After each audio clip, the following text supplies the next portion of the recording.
Welcome বন্ধুরা, দেখো দুই বোন মিলে জানলায় দাঁড়িয়ে খেলা করছে। একজন বালিশের ওপর বসে আছে। আমার এখানে রান্না হয়ে গেছে। চলো কি রান্না হয়েছে দেখাচ্ছি। লাইটটা জ্বালি।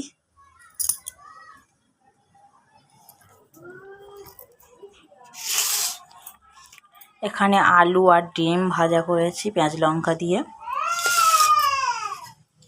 আর আছে ডিশি পুঁটি মাছ আর তেলাপিয়া মাছ ভাজা।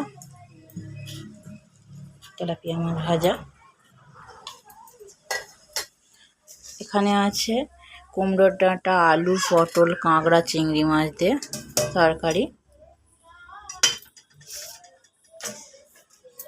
আর এখানে আছে ভাত। এই হলো দুপুরের মেনু। টাটা। দুটোই মিলে চিল্লাচ্ছে, দেখি কি করছে। চলো দেখি।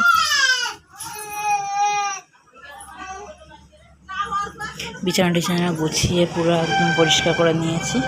শুধু এই জামা কাপড়গুলো আছে, ভাঁজ করলে হয়ে যাবে। এইগুলো ভাঁজ করে নিই। টাটা এখন।